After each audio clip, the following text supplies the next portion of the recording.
Have you ever come home to find your house completely gone? I bought a 2.3-acre lot through an estate sale. The previous owner had built 70% of a small house before he passed away. The paperwork was clean. The deed was recorded with the county. Everything was legitimate. 2 weeks later, I drove back to check on the property. The house was gone. Nothing left but the foundation and a pile of rubble.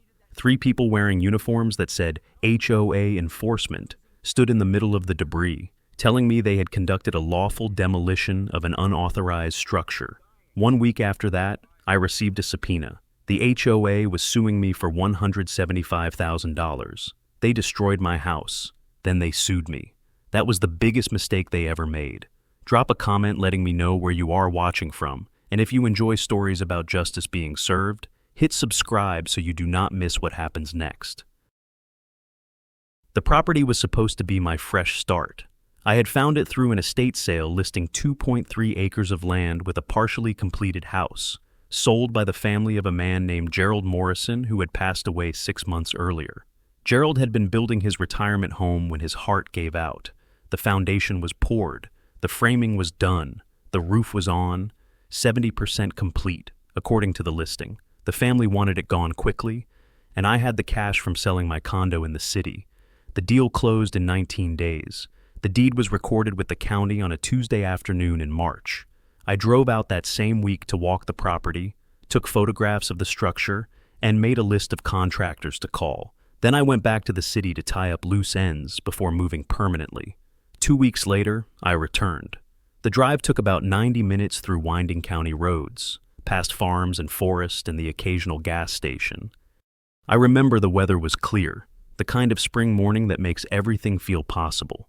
I turned onto the gravel road that led to my property, already thinking about which contractor to call first, whether to prioritize the electrical or the plumbing. Then I came around the bend and saw it, or rather, I saw what was left of it. The house was gone, not damaged, not vandalized, gone. Where Gerald Morrison's retirement dream had stood 2 weeks ago, there was now nothing but a concrete foundation surrounded by piles of splintered wood, broken drywall, and twisted metal. Dust still hung in the air, the smell of diesel fuel mixed with fresh-cut lumber. 3 people stood in the middle of the debris. They wore matching navy blue uniforms with patches on the shoulders that read HOA Enforcement in bold yellow letters. 2 men and 1 woman. The woman held a clipboard and appeared to be directing the others. She was in her early 60s, with silver hair cut short, posture rigid with authority. When she saw my car pull up, she did not look surprised. She looked annoyed, like I was interrupting something important. I parked at the edge of the destruction and stepped out slowly, my phone already in my hand. I did not say anything at first. I just looked at the rubble that used to be my house, trying to process what I was seeing. The woman walked toward me, clipboard pressed against her chest like a shield. "Are you the current owner of this parcel?" she asked. Her voice was clipped, professional, rehearsed. I told her yes, I was Daniel Brooks, and I had purchased this property 3 weeks ago. I asked her what had happened to my house. She nodded once, as if confirming something she already knew. "I'm Victoria Marsh, Chief Compliance Officer for Meadowbrook Heights Homeowners Association," she said. "This structure violated multiple community standards, setback requirements, architectural review protocols, and unapproved exterior materials. The HOA exercised its enforcement authority to remove the unauthorized construction." She said it the way someone might explain a parking ticket, routine, unremarkable. I asked if she had a court order authorizing the demolition. She tilted her head slightly. "The CC&Rs grant the association full enforcement authority over non-compliant structures. A court order is not required." I asked to see documentation the CC&Rs she referenced, the violation notices, the demolition order, anything that authorized what had been done to my property. Victoria glanced at her clipboard, then back at me. "All relevant documentation will be mailed to the address on file within 7 to 10 business days," she said. "In the meantime, I'm required to inform you that any attempt to rebuild without proper architectural approval will result in additional enforcement action." One of the men stepped closer. His uniform had a different patch, enforcement officer, and he wore a utility belt with something holstered on his hip. I could not tell if it was a weapon or a radio. His name tag said Russell Reyes. He did not speak, but his presence was clearly meant to intimidate. I did not give him the satisfaction of looking nervous. Instead, I raised my phone and began taking photographs of the rubble, the uniforms, the patches, the vehicles parked nearby with magnetic signs reading HOA Enforcement Unit. Victoria's expression hardened. "Sir, I'm going to have to ask you to stop recording. This is official HOA business." I told her I was standing on my own property, documenting damage to my own house, and I had every right to record. She exchanged a look with Russell Reyes, then turned back to me. "You'll be hearing from our legal department," she said. "I strongly advise you to consult an attorney before taking any further action." She turned and walked back to her vehicle, the two men following. I watched them drive away, their trucks kicking up dust on the gravel road. I stood there for a long time, surrounded by what used to be my house, trying to understand what had just happened. A voice came from behind me. "They finally got another one." I turned. An older man stood at the edge of the property line, maybe 70 years old, wearing a flannel shirt and work boots. He had the weathered look of someone who had lived in the country his whole life. I asked him what he meant. He shook his head slowly, looking at the debris. "That's the third house they've torn down in 2 years," he said. "Same story every time. New owner comes in, doesn't know the area, and then Victoria's crew shows up with their uniforms and their clipboards." I asked if anyone had ever fought back. He gave me a long look, something between pity and warning. A few tried, didn't end well for them. Victoria's got connections, lawyers, people at the county. Nobody wins against her. He turned to leave, then paused. "If I were you, I'd cut my losses, sell the land, get out before they make your life hell." I looked back at the foundation of my house. The concrete was still good. The permits Gerald Morrison had filed were still on record with the county. And something Victoria Marsh had said was already bothering me. She had mentioned CC&Rs, covenants, conditions, and restrictions, the rules that govern homeowners associations. But when I had purchased this property, my title search had not mentioned any HOA, no covenants, no restrictions, no mandatory membership in anything. Either my title company had missed something catastrophic, or Victoria Marsh had just demolished my house based on authority she did not actually have. I took one more photograph of the debris, then got back in my car. I was not going to cut my losses. I was going to find out the truth. The county recorder's office opened at 8 in the morning. I was waiting in the parking lot at 7:45, a folder of documents on the passenger seat beside me. I had not slept much the night before. Every time I closed my eyes, I saw that pile of rubble where my house used to stand. But I was not tired, I was focused. The anger was there, somewhere deep in my chest. But I had learned a long time ago that anger without information is useless. Information is what wins fights. So I sat in that parking lot, reviewing my purchase documents, preparing a list of questions, and waiting for the doors to open. At exactly 8, I walked inside and approached the counter. The clerk was a woman in her 50s, with reading glasses hanging from a chain around her neck. I told her I needed to research property records for a parcel I had recently purchased. She asked for the address and parcel number. I gave her both. She disappeared into a back room and returned 15 minutes later with a stack of documents and a computer printout. My deed was there, recorded and stamped, exactly as the title company had provided. No liens, no encumbrances, no clouds on the title. I asked her to pull the subdivision plat for the area, specifically anything related to the Meadowbrook Heights Homeowners Association. She typed into her computer, frowned slightly, then pulled up a map on her screen and turned the monitor so I could see. The Meadowbrook Heights subdivision was clearly marked a cluster of 47 residential lots arranged around a central road, all within a surveyed boundary recorded 12 years ago. My parcel was adjacent to that boundary. Adjacent, but not inside it. My 2.3 acres sat just beyond the eastern edge of the subdivision, separated by a narrow strip of county land that had never been developed. According to the official records, my property was an unincorporated parcel. It had never been part of Meadowbrook Heights. It was not subject to their CC&Rs. The HOA had no jurisdiction over my land whatsoever. I asked the clerk to confirm this in writing. She printed a certified copy of the boundary map, stamped it with the county seal, and handed it to me. I asked one more question. Had any court orders been filed regarding my property address in the past year? Any demolition orders, enforcement actions, or liens from any homeowners association? She searched the database and shook her head. Nothing. No court had authorized anything. No judge had signed any order. Victoria Marsh had demolished my house without any legal authority at all. I thanked the clerk, paid for the certified copies, and walked out with something I had not had when I walked in proof. My next stop was the county building department. The permit that Gerald Morrison had filed for his house was still on record, still valid, with no stop work orders or violations attached. The inspector I spoke with pulled up the file and confirmed that the last inspection had been completed 8 months ago, before Gerald's death. Everything had passed. The structure met code. There was no legal reason for anyone to tear it down. I asked if the building department had received any complaints about the property from an HOA. The inspector checked his records and found nothing. No complaints, no reports, no communication from Meadowbrook Heights or anyone else. As far as the county was concerned, my house had been a lawful structure on private land until someone decided to turn it into rubble.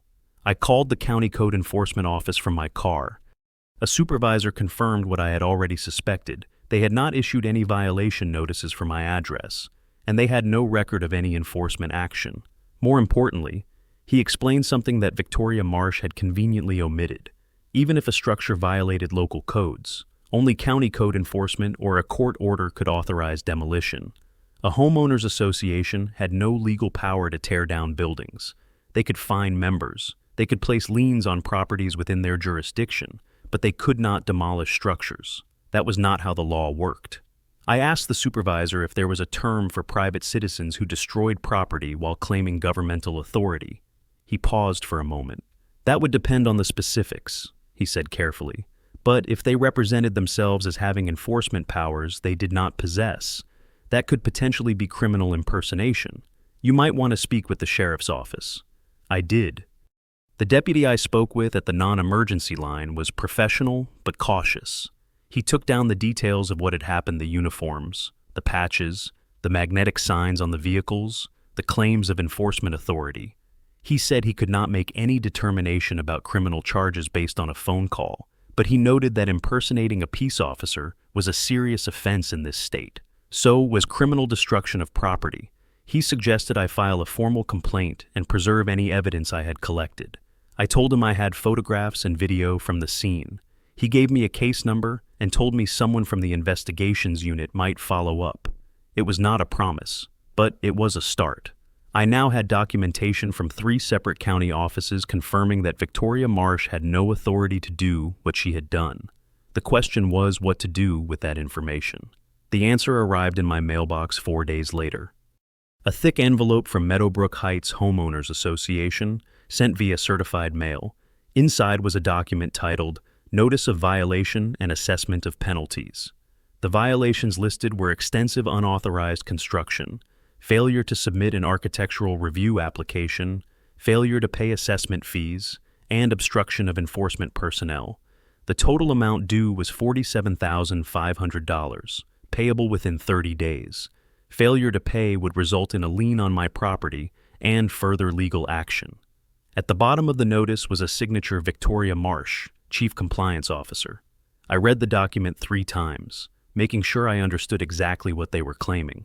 They had destroyed $85,000 worth of construction on land they had no jurisdiction over, and now they were demanding I pay them $47,000 for the privilege of having my house demolished.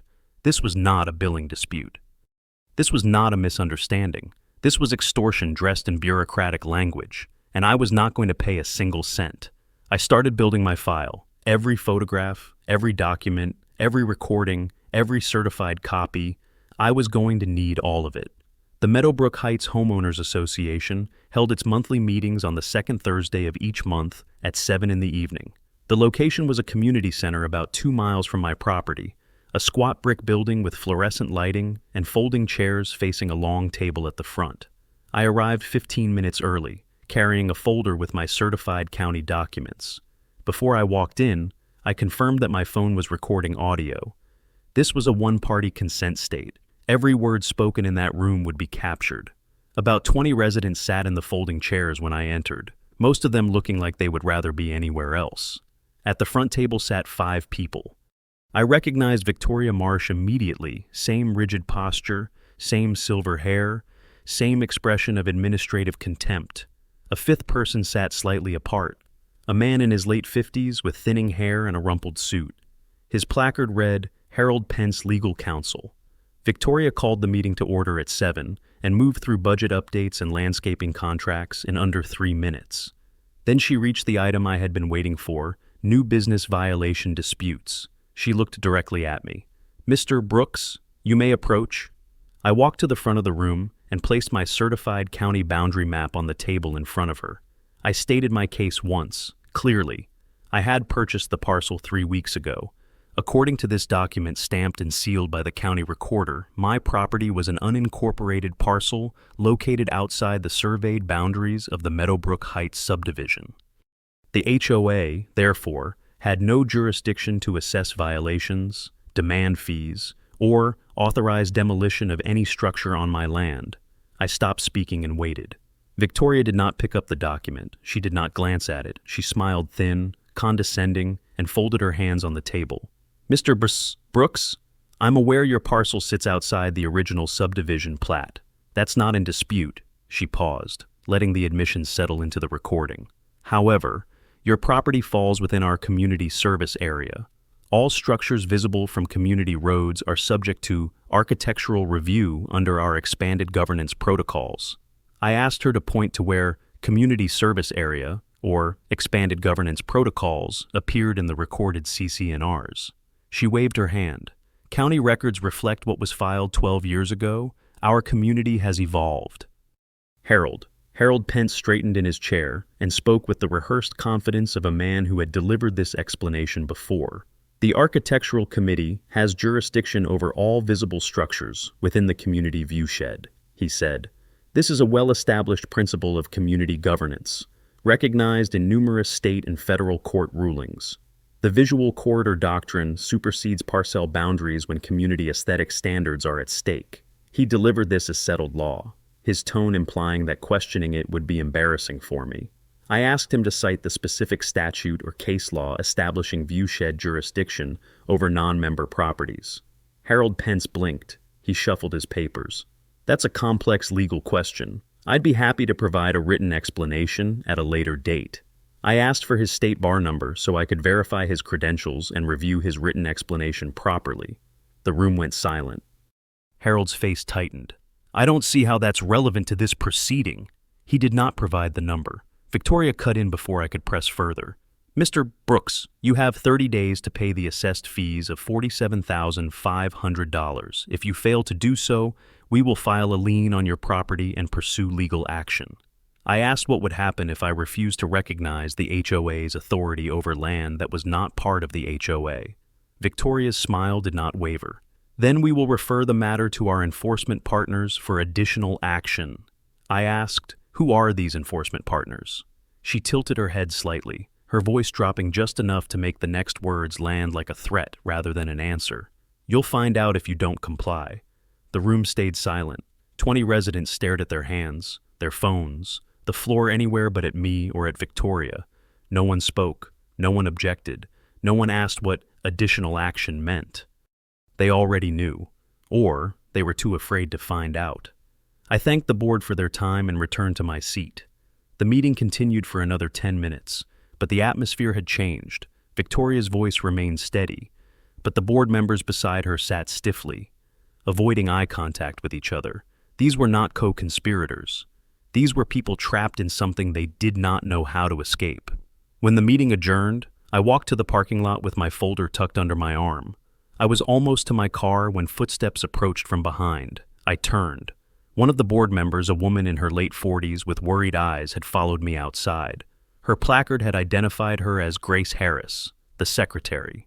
She glanced back at the community center, then moved closer and spoke quickly, her voice barely above a whisper. You need to be careful. Victoria has connections people at the county, people you wouldn't expect. I asked her to be more specific. She shook her head, her hands trembling slightly. There was a man named Castillo. About 2 years ago, he challenged her like you're doing. They went after him: lawsuits, liens, pressure from every direction. He sold his property just to make it stop, lost almost everything. I asked if she knew where Castillo was now. Grace's eyes darted toward the building. I don't know, but if you find him, he'll tell you what you're really dealing with. She turned and walked quickly back toward the community center without another word.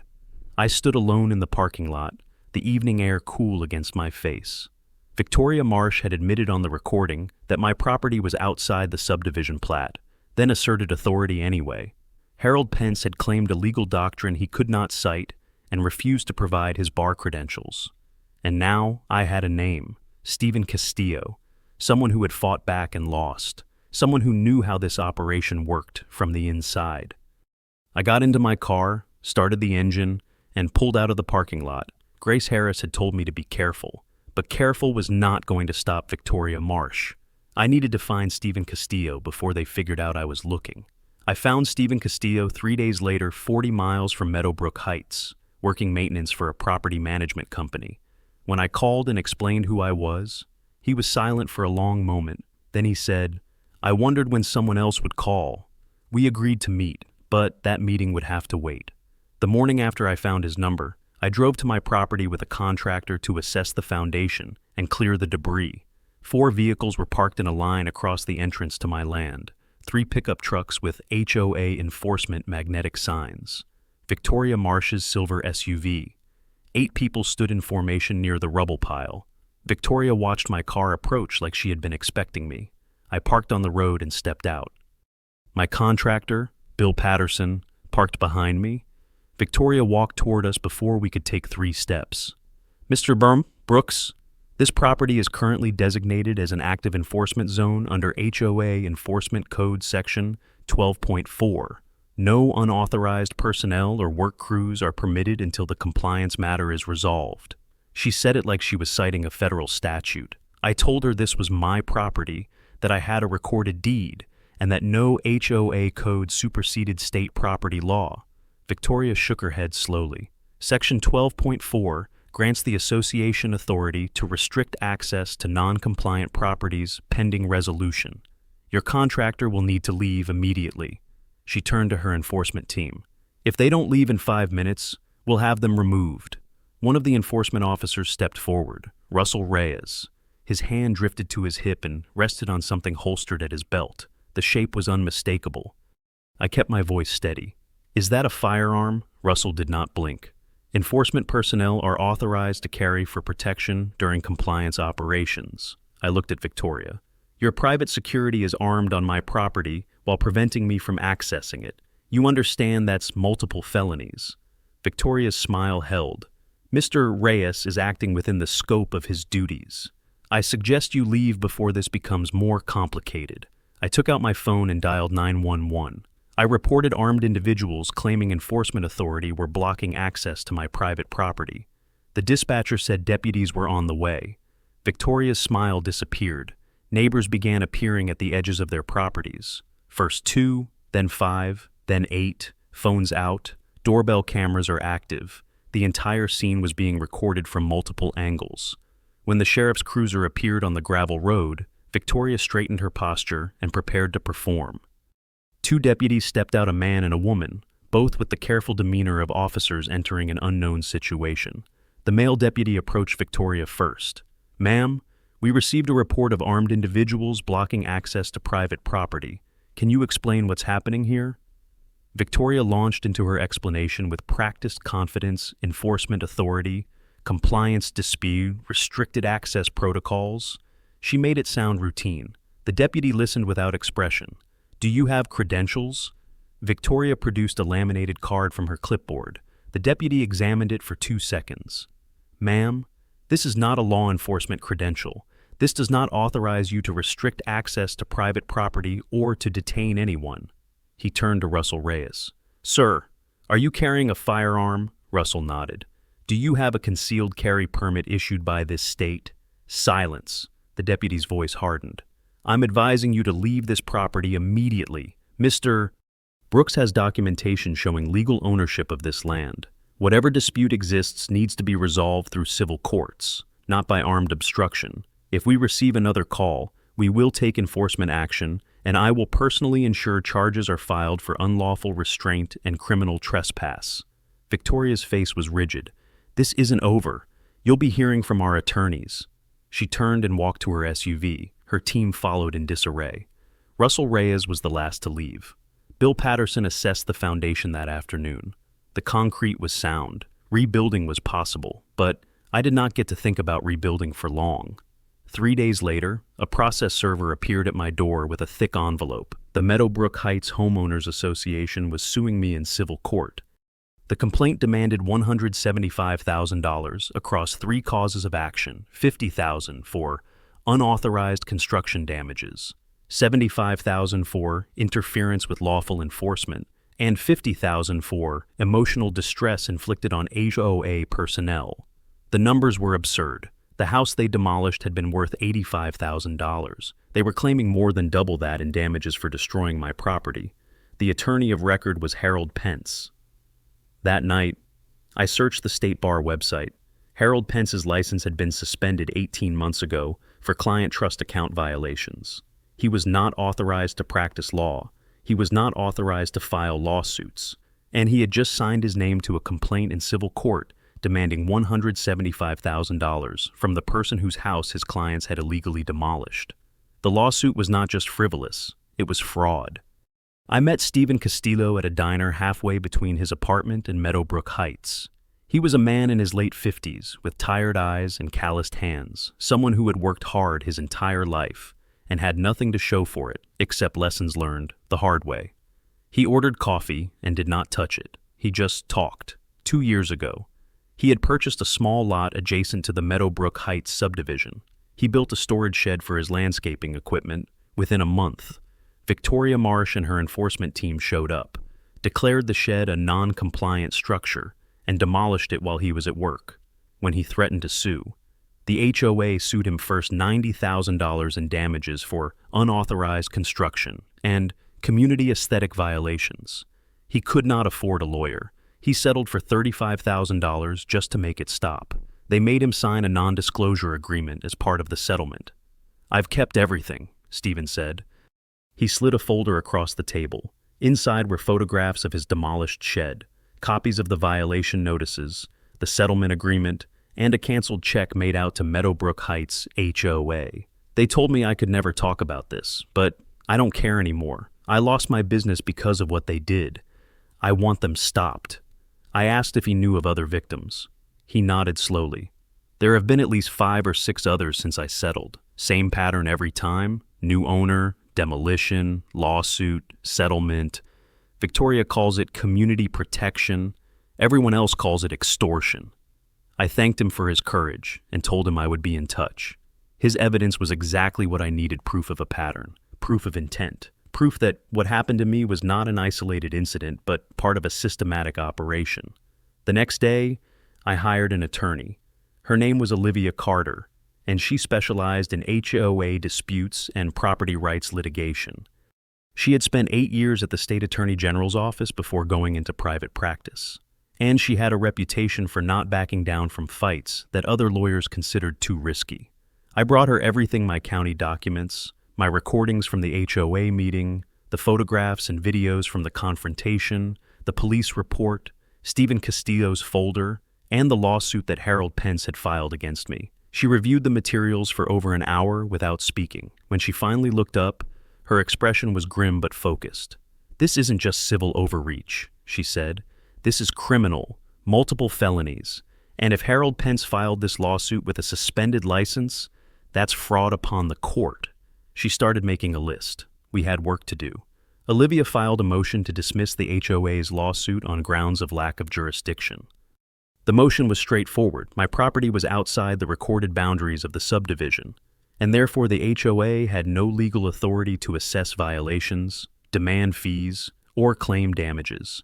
She attached certified copies of the county boundary map, my deed, and the original CC&Rs showing the precise limits of the HOA's jurisdiction.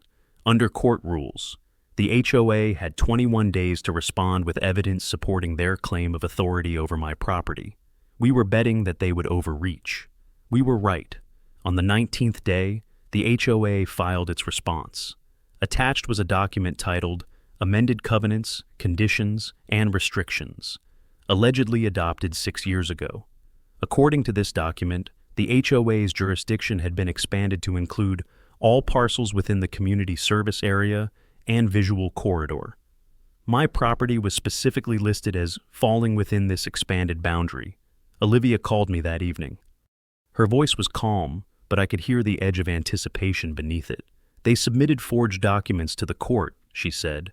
I need you to come to my office first thing tomorrow. This changes everything. I was there at 8 in the morning. She had the amended CC&Rs spread across her desk alongside the original version recorded with the county. She walked me through the discrepancies one by one. First, the amended document claimed to have been signed and notarized on March 15, 2018.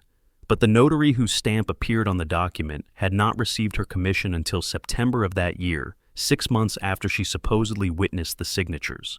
Second, the font used in the amendment headers was Calibri Light, a typeface that was not released until 2019. The document could not have been created in 2018. Third, the parcel numbers referenced in the expansion clause did not match the county's numbering system. They used a format that the county had only adopted in 2021. The amended CC&Rs were not just fraudulent, they were incompetently fraudulent, created recently, and backdated clumsily by someone who did not understand how document forensics worked. Victoria Marsh and Harold Pence had submitted fabricated evidence to a court of law in an attempt to establish jurisdiction that they never had. That was not a civil violation. That was a felony. Olivia filed 3 documents that afternoon. First, a motion for sanctions against the HOA and its counsel for submitting fraudulent documents.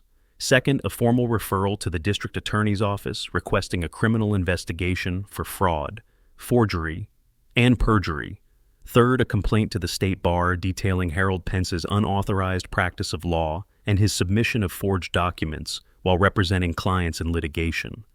She also made a phone call to a journalist she knew who covered HOA abuse stories for a regional news outlet.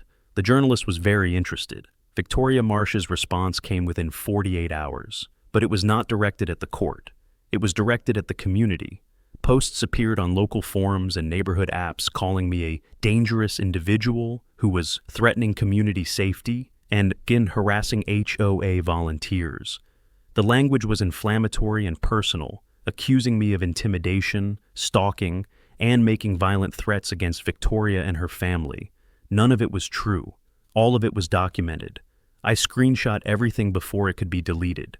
Olivia added it to our file evidence of defamation, evidence of retaliation, evidence that Victoria Marsh was willing to destroy someone's reputation rather than face accountability for her crimes. But it was too late. The forged documents were already with the court. The referral was already with the DA. The state bar complaint was already under review. Victoria had spent years building an operation based on intimidation and the assumption that her victims would never fight back. She had grown so confident in her own impunity that she had submitted obviously fabricated evidence to a judge, believing that no one would check.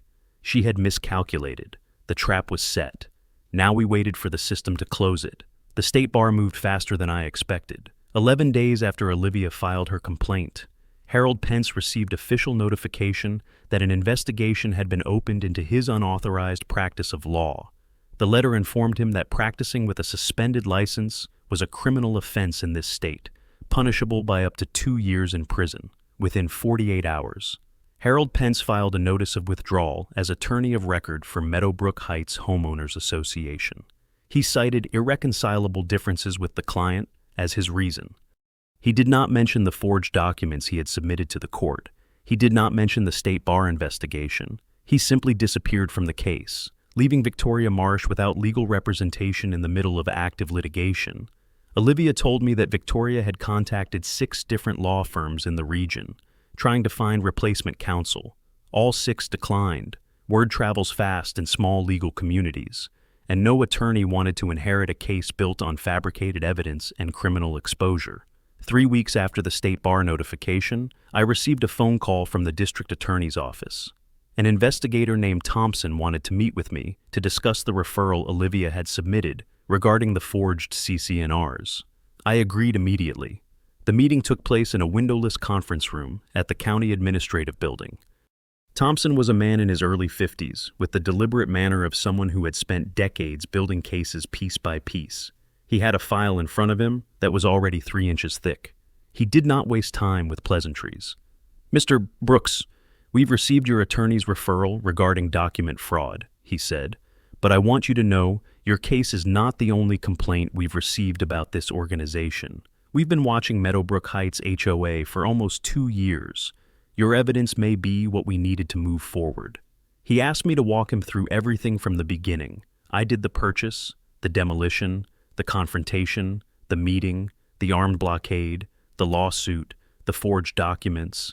I provided copies of every piece of evidence I had collected. Thompson took notes without interrupting. When I finished, he leaned back in his chair and said something that confirmed what I had suspected. "The man who confronted you with the firearm, Russell Reyes, we ran his background after the sheriff's report came in. He has a prior felony conviction for aggravated assault from 12 years ago. Under state law, he's prohibited from possessing firearms. Carrying a weapon during what he called an enforcement operation means he's looking at felon in possession charges, potentially with enhancement for commission during another crime."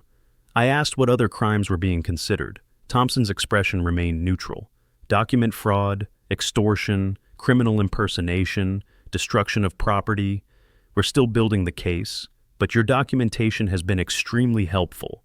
Olivia filed our countersuit the following week. The complaint named 5 defendants: Victoria Marsh, Harold Pence, Russell Reyes, and 2 other enforcement team members who had participated in the demolition of my house. The causes of action were comprehensive destruction of property seeking $85,000 for the value of the demolished structure, criminal trespass, fraud, intentional infliction of emotional distress, and civil rights violations for acting under color of law without legal authority. The total damages sought exceeded $300,000 when accounting for punitive damages and attorney fees. Olivia had also reached out to Stephen Castillo and 2 other victims who had come forward after hearing about my case. They were considering joining a consolidated action. The HOA's enforcement fund, which Victoria had built through years of coerced settlements, was about to become the source of restitution for the people she had victimized. The journalist Olivia had contacted and published her story 4 days after we filed the countersuit. The headline read, "HOA Enforcement Team Accused of Destroying Homes, Forging Documents in Years-Long Scheme." The article included interviews with Stephen Castillo and 2 other former victims, photographs of demolished structures, and excerpts from court filings detailing the forged CCNRs. Victoria Marsh had been contacted for comment. Her statement called the allegations a coordinated attack by disgruntled former residents who refused to comply with community standards. She did not address the forged documents. She did not address Russell Reyes's felony record. She did not address Harold Pence's suspended license. The comment section beneath the article is filled with dozens of people sharing their own experiences with aggressive HOA enforcement, not just from Meadowbrook Heights, but from communities across the state. Victoria Marsh had built her operation on the assumption that her victims would stay silent. That assumption was collapsing. The hearing on our motion to dismiss was scheduled for a Tuesday morning in late spring. Victoria had finally found an attorney willing to take her case, a solo practitioner from out of state who specialized in community association defense. His first act was to file a motion to dismiss the HOA's own lawsuit without prejudice, which would have allowed Victoria to refile later without consequence. Olivia opposed the motion immediately. "Your Honor, the plaintiffs do not get to submit forged documents to this court, face referral to the district attorney for criminal fraud, and then simply walk away without prejudice," she argued. "They initiated this litigation to intimidate my client. They manufactured evidence to support claims they knew were false. Dismissal with prejudice is the minimum appropriate sanction." The judge, a woman in her 60s who had clearly reviewed the file carefully, asked Victoria's new attorney a simple question. "Counsel, can you explain why your client submitted CCNRs with a notary stamp dated 6 months before the notary received her commission?" Victoria's attorney had no answer. He asked for a continuance to investigate the document's origins. The judge denied the request. She scheduled an evidentiary hearing for the following month, ordered all parties to appear in person, and warned that sanctions for filing fraudulent documents were being actively considered. Victoria sat in the gallery throughout the proceedings, her face a mask of controlled fury. She did not speak. She did not look at me. When the hearing concluded, she walked out of the courtroom without acknowledging anyone. Her attorney followed, already on his phone, probably reconsidering whether this case was worth the trouble. I stayed seated for a moment, processing what had just happened. The system was working, not quickly, not dramatically, but methodically. The evidence I had gathered was becoming a noose, and Victoria Marsh had tied it around her own neck. The evidentiary hearing took place on a Tuesday morning in early summer. The courtroom was fuller than I had expected. Stephen Castillo sat in the second row, along with two other victims who had come forward after the news story. A journalist from the regional outlet occupied a seat near the back, notebook open. Several neighbors from Meadowbrook Heights had driven in to watch, some out of curiosity, others because they had lived under Victoria Marsh's authority for years and wanted to see how it ended. Victoria herself sat at the defendant's table with her out-of-state attorney, wearing a navy blazer and an expression of rigid composure. Harold Pence was notably absent. His empty chair spoke louder than any testimony could. The judge entered at 9 sharp, the same woman who had denied the continuance request at the previous hearing. She wasted no time. Olivia presented our evidence methodically. First, the certified county records established that my property was an unincorporated parcel outside the HOA's recorded boundaries. Second, the original CC&Rs filed with the county, showing the precise limits of Meadowbrook Heights jurisdiction. Third, the amended CC&Rs that Victoria's team had submitted the documents that claimed to expand their authority to include my land. Then she called her first witness, a forensic document examiner named Dr. Patricia Holloway, who had spent 23 years analyzing questioned documents for courts and federal agencies. Dr. Holloway walked the judge through her findings with clinical precision. The notary stamp on the amended CC&Rs bore a commission number that was not issued until September 2018, 6 months after the document was supposedly signed. The font used in the headers was Calibri Light, which was not publicly available until 2019. The parcel numbers referenced in the expansion clause used a format that the county had only adopted in 2021. Her conclusion was unambiguous. The amended CC&Rs could not have been created before 2021 at the earliest. They had been fabricated and backdated. The county recorder testified next, confirming that no amendments to the Meadowbrook Heights CC&Rs had ever been filed with her office. The original documents remained the only legally recorded version. Whatever expanded jurisdiction Victoria claimed simply did not exist in any official record.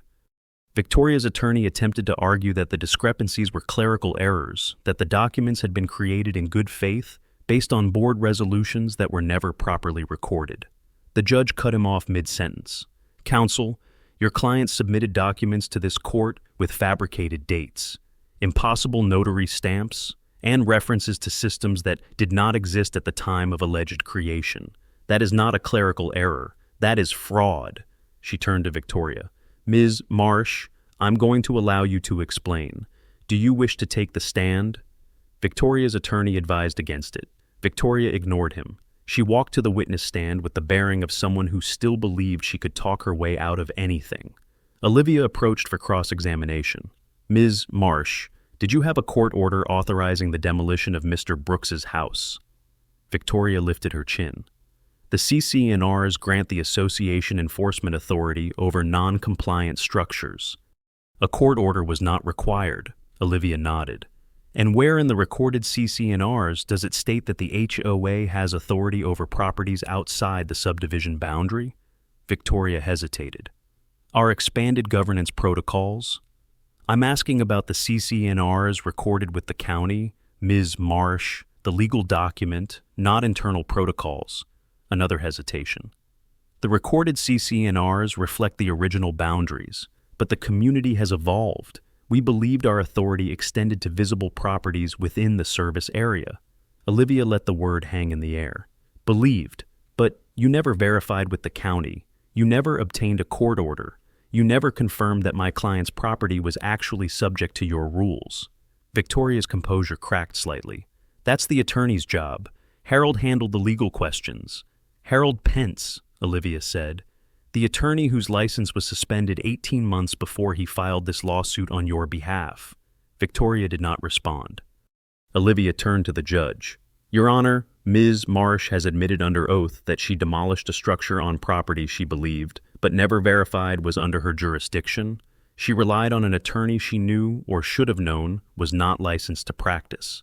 And her organization submitted fabricated documents to this court in an attempt to manufacture authority they never possessed. The judge had heard enough. She delivered her ruling from the bench without recessing. The HOA's lawsuit against me was dismissed with prejudice, meaning it could never be refiled. She imposed sanctions of $25,000 against Victoria Marsh personally for filing a frivolous lawsuit supported by fraudulent evidence. She confirmed that the referral to the district attorney for criminal investigation would proceed. And she ordered that my countersuit against Victoria, Harold Pence, Russell Reyes, and the other defendants would move forward to trial unless a settlement was reached. Victoria sat motionless as the ruling was read. Her attorney gathered his papers quickly, already calculating his exit strategy. When the judge adjourned, Victoria stood and walked toward the door without speaking to anyone.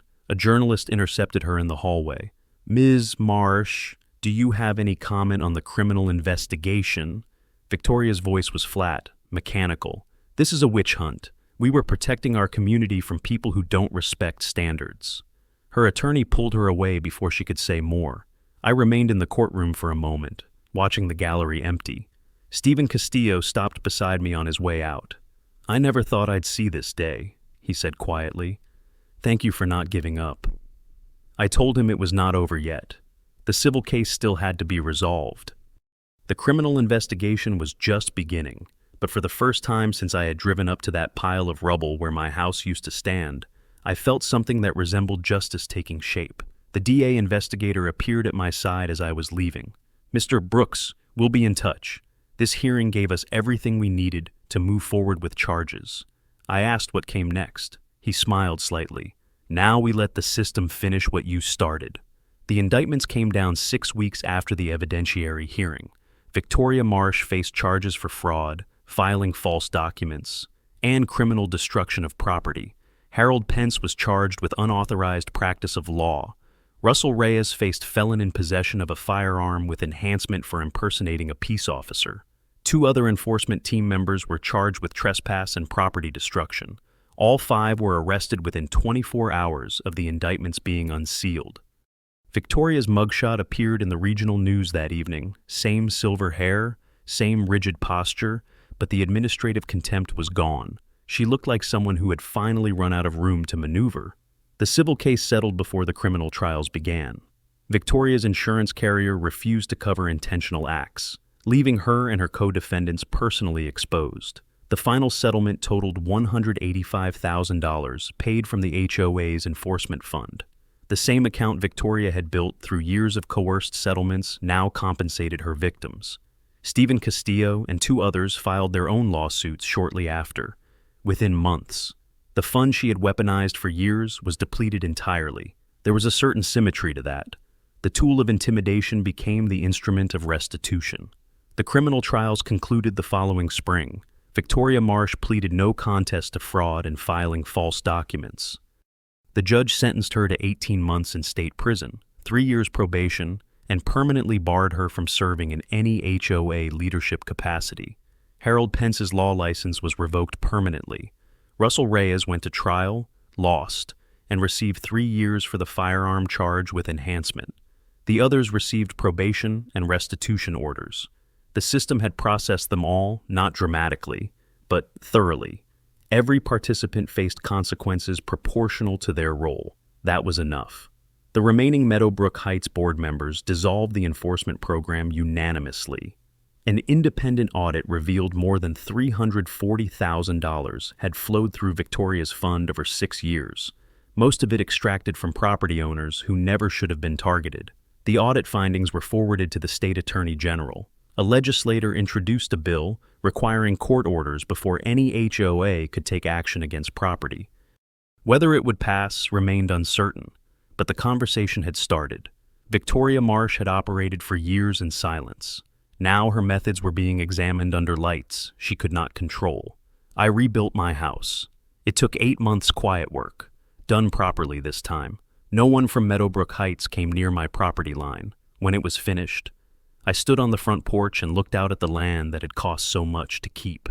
The trees moved in the afternoon breeze. The foundation Gerald Morrison had poured before his heart gave out now supported something complete. Grace Harris stopped by a few weeks after I moved in. She brought a bottle of wine and said what she had been carrying for months. I should have spoken up sooner. We all should have. I told her that silence was how people like Victoria won. Speaking was how we stopped them. She nodded and did not stay long. Some lessons take time to settle. Stephen Castillo called me the day Victoria reported to prison. He did not say much, just that he had watched the news coverage and wanted me to know it meant something to him, that someone had finally held her accountable. I told him the truth.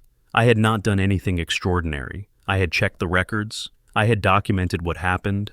I had trusted the system to do its job when given the evidence it needed. The system was slow, frustrating, and imperfect, but it worked, not because it was designed to favor people like me, but because it was designed to respond to proof. Victoria Marsh had built her operation on the assumption that no one would verify her claims. She had confused confidence with authority and intimidation with power. She was wrong. I think about that sometimes, the difference between power that depends on people not checking and power that survives scrutiny.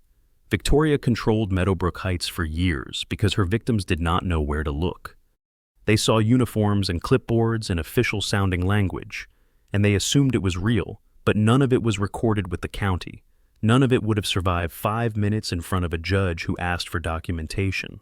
Her entire operation was built on the gap between appearance and verification.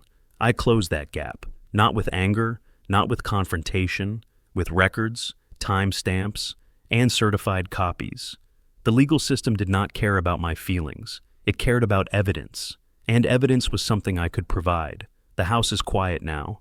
The land is mine legally, officially, permanently.